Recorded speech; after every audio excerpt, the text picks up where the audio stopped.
एक बार की बात है, कैलाश पर्वत में जब शिव और पार्वती कुछ बात करते हुए दिखाई दिए, तब आपको नहीं लगता शिव जी की हमें अपना एक बेटा धरती लोक पर भेजना चाहिए ताकि इस दुनिया का कल्याण हो? तुम ठीक कह रही हो पार्वती। हमें अपना एक पुत्र गणेश को धरती पे भेजना चाहिए। दोनों आपस में कुछ देर बात करने बाद यह निर्णय करते हैं कि हमें अपना एक पुत्र धरती पे भेजना चाहिए।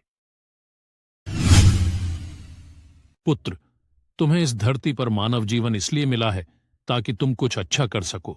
हाँ, शिवजी सही कह रहे हैं, समझे? जी माँ श्री, हम हर वो काम करेंगे जिससे किसी का कल्याण हो और इस दुनिया का ध्यान एवं यहाँ पे होने वाले हर बुरे काम को खत्म कर देंगे और अच्छाई की रोशनी फैलेगी। और गणेश जी अपने काम के लिए निकल जाते हैं।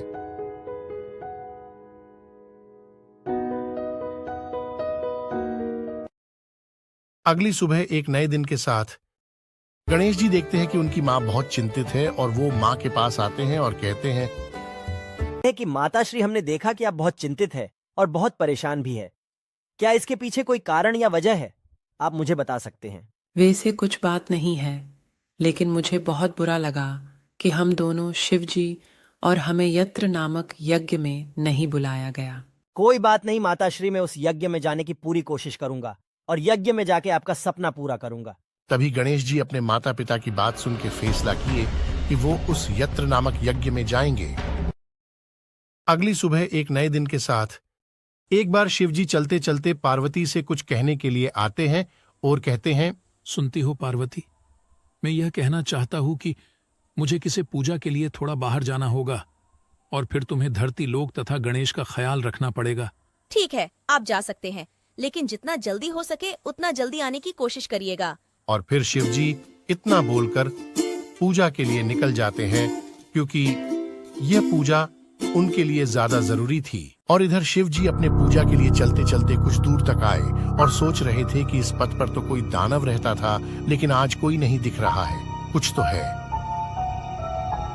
कुछ दूर पे एक घना जंगल आया और शिवजी ने उस दानव से कहा, ए दानव, तुमने मेरा रास्ता क्यों रोका हुआ है? क्या चाहिए तुम्हें मुझसे? मुझे तुम्हारा खून चाहिए। हाँ लाल, खून, आज तो मजा आ जाएगा। मैं तुम्हें कच्चा चबा जाऊंगा। तभी दानव शिवजी को बहुत जोर से मारने की कोशिश करता है और मारने लगता है और मारते जाता है, परंतु शिवजी थोड़ा पीछे होते हैं और अपने शक्ति का इस्तेमाल करके दानव को धूल चटा देते हैं। दानव को मारने के बाद शिवजी और क्रोधित हो जाते हैं और अपनी पूजा के लिए आगे चलते जाते हैं। और इधर गणेश जी और गुरु जी दोनों ही यत्र यज्ञ के लिए पहुंच जाते हैं। गणेश जी देखते हैं कि गुरु जी हवन के लिए कोई सामग्री नहीं लाए। दोनों बात करते हैं कि यज्ञ यहीं होगा, क्योंकि यह सही जगह है। तभी गणेश जी कहते हैं, प्रणाम गुरुजी। गुरुजी गणेश जी का कोई जवाब नहीं देते और पीछे चल जाते हैं। लेकिन गणेश जी सोचते हैं, लगता है गुरुजी आज गुस्सा है। गुरुजी और गणेश जी दोनों ही अंदर आ जाते हैं और गुरुजी अपनी शक्ति से हवन चालू करते हैं और फिर दोनों ही आपस में बात करने लगते हैं और फिर गुरुजी बैठकर हवन चालू करते हैं और हवन में लीन हो जाते हैं। गणेश जी को शक था, इसलिए वो बाहर आ गए और देखने लगे कि कोई यहां पर है तो नहीं, और वो इधर उधर देखने लगे। गणेश जी का शक सही निकला। यहाँ पे तो पहले से ही एक बड़ा दानव घूम रहा है और बहुत खतरनाक है। लगता है आज कोई भी नहीं बचने वाला है, सबके सब आज मारे जाएंगे। अब गणेश जी ही कुछ कर सकते हैं। यहाँ गुरु जी हवन में लीन है, परंतु यह क्या हुआ? अचानक से हवन नष्ट हो। गुरु जी खुद भी हैरान हैं कि यह कैसे हो सकता है। वो इधर उधर देखते हैं और कुछ सोचने के बाद बाहर जाने का फैसला करते हैं। और बाहर आने बाद देखते हैं गणेश जी भी यही है। वो सोचे कि गणेश जी से कुछ पूछा जाए। यहाँ क्या हो रहा है गणेश? मेरी तो कुछ समझ नहीं आ रहा है, क्या तुम जानते हो इस बारे में?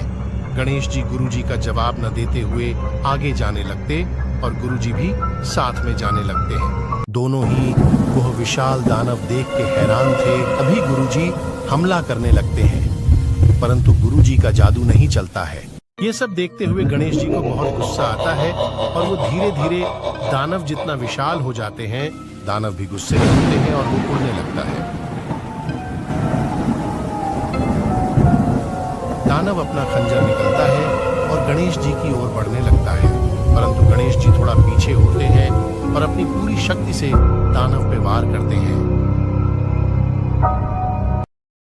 अगली सुबह एक नए दिन के साथ फिर यज्ञ को पुनः प्रारंभ किया जाता है और ये यज्ञ नए गुरुजी को बुलाकर इसे आगे बढ़ाया जाता है। इस कहानी से हमें यह सीखने को मिलता है कि भगवान गणेश की अनन्य भक्ति और सच्ची उनकी प्रार्थना ने विघ्न को दूर करने में सफलता प्राप्त की थी। ये हमें यह भी बताता है कि गणेश भगवान की तरह निडर और साहसी बने।